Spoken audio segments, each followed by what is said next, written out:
So the board that's right here, this this 8.5, it's 8.5 by 30, right? That is 8.5 30, yes.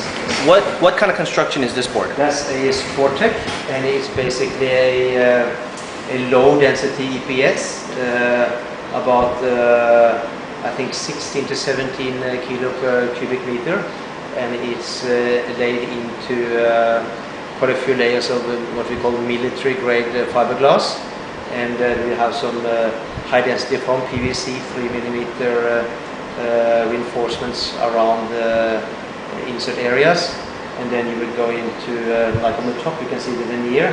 That's Australian pine. It's 500 kilo per cubic meter unidirectional. We choose pine because the resin content is quite high, so it's not so dry. It's very good for molding. Is it stronger with the pine, or not too much difference in? It's just looks. Well, what we get is we get the weight down because pine wood has a lot of resin in it naturally, and all the leaves are going in one direction, so there is less fiber. There is less resin uptake. If you go for carbon, Technora, Dyneema, Kevlar, or glass, you will have a layer like this. The threads are going over each other, right? And there's lots of rooms between here, so there is a lot of surface area, quite a bit.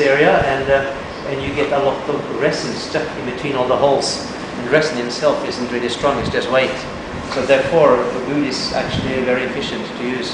So if you now look at our windsurfing part, we have had, like last year, we had 18 of the top 20 places in racing using this technology, because we get the weight ratio and the stiffness style about right. So this board is probably about 20 pounds or less? Yes, it'd be around that.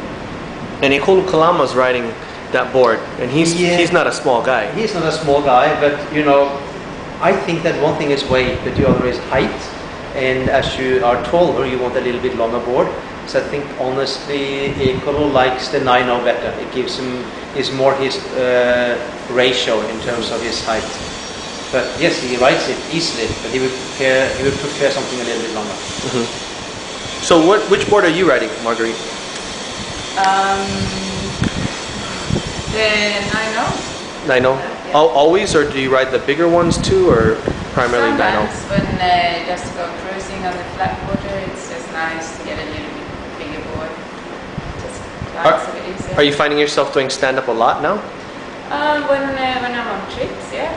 When I get the chance, for sure.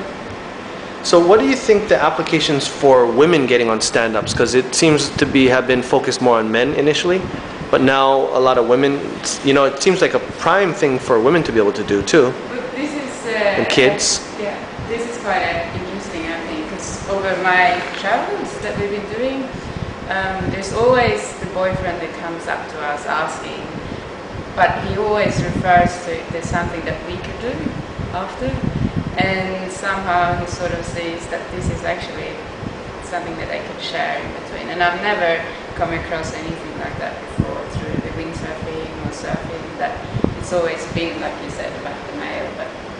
But do you find that it's better for fitness for you also than windsurfing is, or just kind of a cross training? Cross training, yeah, it's different muscles in both different sports.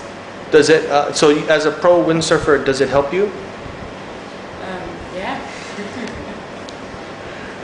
Yeah, it really it's really good for your stomach and for your back as well, because you have the balance, and when you paddle, you sort of have to strengthen these muscles at the same time as you keep your balance on the board. So it's really good for your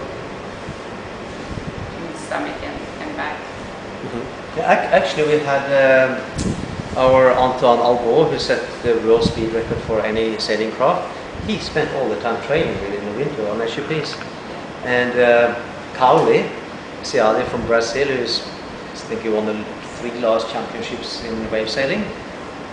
He is SUP now as a part of his training program. Yeah, and also he's having an operation in his foot later on this month.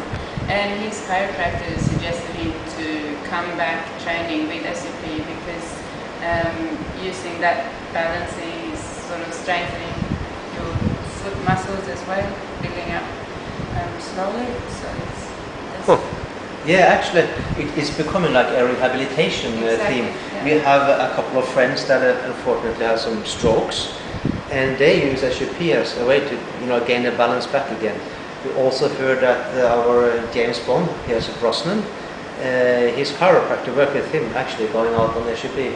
So it's becoming like a theme to rehabilitate yourself, but also to get really strong in your core, and it's quite exceptional actually, very enjoyable. And we have also some friends on Maui from High Tech surf store over there, Steve Rowan. He told us that his clients are like 45% would be women purchasing boards, and for any sports that's a very high ratio. So we're coming out with our candy version, which is pretty cool. Should we take it with all the? It's called Candy? Candy. It's the coolest ever. any days. Yes. Do we see prototypes here or no? Yeah, we may get one by the time you're here. Okay. I think approval is just around the corner. Oh, cool. And then those will be in stores when? Candies will be in stores, I guess, late January. Yes, should be around that time. Huh.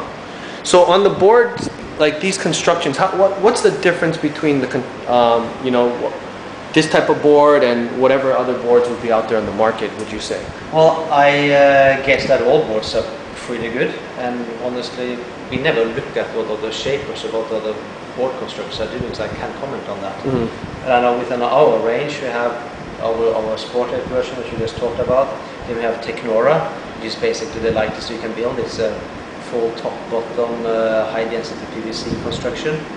It's the lightest you can build, and it's also very strong for total breakage. It has stiffness ratio, which is alright. We don't really like carbon because it feels just too stiff in a way. Is it really expensive, Technora? Technora is the most expensive probably that you can buy today, but it's also the best, so some people just like to have that. Right.